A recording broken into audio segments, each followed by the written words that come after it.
इस कड़कती धूप में खुद को जलाते हुए हम दोनों पहुंचे दिल्ली के सबसे चीपेस्ट स्ट्रीट स्टाइल मार्केट जनपथ में। अंदर एंट्री करते टाइम मेरे को सच में एयरपोर्ट सिक्योरिटी सिस्टम याद आया, और ये सिक्योरिटी सिस्टम उतना ही यूजफुल था जितना बिरयानी में इलायची। अंदर एंट्री करते ही पहले 5 मिनट तो मैं ब्लैंक हो गई। फिर मैंने लिए गहरी सांस और देखना चालू किया इधर उधर कि इस मार्केट में है क्या क्या। फिर दूर से दिखे मुझे बहुत प्यारे प्यारे कपड़े और काफी यूनिक शो पीसेस। फिर मैं गई एक शॉप की तरफ, मुझे पसंद आई एक ब्लैक कलर की ट्राउजर, बट इन्होंने इसका प्राइस बहुत हाई बोला जो कि था 1200 रूपए। फिर मैंने छोड़ा एक हवा में तीर और बोला सीधा 500 रूपए। एंड गेस व्हाट, मेरा तीर लगा सीधा निशाने पे और भैया ने मारी मुझे वापस आवाज और मिल गई मुझे ये ट्राउजर 500 रूपए में। उसके बाद दिखे मुझे ये सनग्लासेस जो कि काफी ट्रेंडी थे। फिर दिखा मुझे ये पड़ाकू सा ग्लास, इसमें तो मैं काफी इंटेलिजेंट लग रही हूँ बट इतनी तो मैं हूँ भी नहीं। फिर मेरे को दिखा एक पर्स जिसका साइज तो बट मेरे से भी बड़ा था। फिर बिना कोई सवाल जवाब किए मैं चुपचाप उसे टांगा वापस और वहाँ से निकल गई। तो अब बारी है कूल जॉगर्स की, जो कि सच में शोरूम के कंपैरिजन में कम नहीं थे। पसंद तो बहुत आए बट कलर में कंफ्यूजन थी।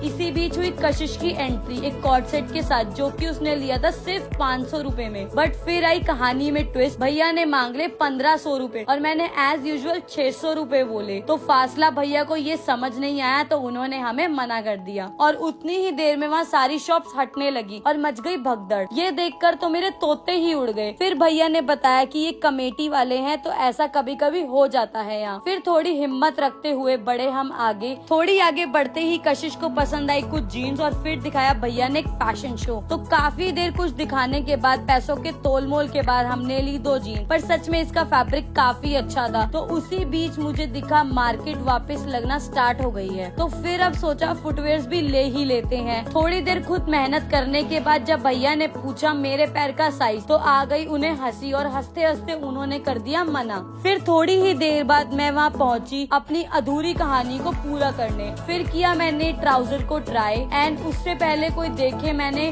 कर ली अपनी डील लॉक। इस बार भैया मान गए 700 रूपए में, और सच में अगर ये कार्गो किसी शोरूम में होती तो कम से कम 2000 रूपए का तो होता। और जब बारी आई पेमेंट की तो सच में पैसा ऊपर वाला देता है, उसी के साथ हो गई पेमेंट। फिर देखी मुझे एक सेल, इतने अच्छे पर्स मिल रहे थे जहाँ सिर्फ 250 रूपए में। शायद भैया 1 0 लगाना भूल गए, पर कोई ना। बिना देरी किए मैंने 2 पर्स लिए सिर्फ 500 रूपए में, और यहाँ तो मुझे अपनी बार्गेनिंग स्किल्स भी नहीं दिखानी पड़ी। तो काफी लोअर लेने के बाद अब बारी थी कुछ टॉप की। सबसे पहले मुझे दिखा ये ब्लैक टॉप, और पता है ये सिर्फ 350 रूपए का था। और इसकी एक खास बात बताऊं, इसमें तो ज़ारा का टैग भी था। अब तो सच में मुझे ये लगने लगा है कि जनपद वालों ने अपना ही ज़ारा और H&M बना रखा है। फिर मेरी दूर से नजर पड़ी एक भीड़ पर और मैंने सोचा ऐसा क्या ही मिल रहा है वहाँ पर। जब पास आकर देखा तो समझ में आया कि डोलमा आंटी की मोमोज। नाम तो इसका बहुत सुना है, सोचा आज ट्राई कर लूं। तो भूख भी बहुत तेज लगी थी, चलो इसे खा लेते हैं। यार सच में जितना इनका नाम है उतने ही अच्छा टेस्ट है। और इतने घंटे बिताने के बाद इसकी शॉपिंग ही खत्म नहीं हो रही थी और मेरी बैटरी तो बिल्कुल लो हो चुकी थी। तो फाइनली इन मैडम को आया कुछ पसंद और उसी के साथ हम निकल पड़े अपने झोले लेके अपनी गाड़ी की तरफ। और रास्ते में मस्त मौसम के नजारे लेते हुए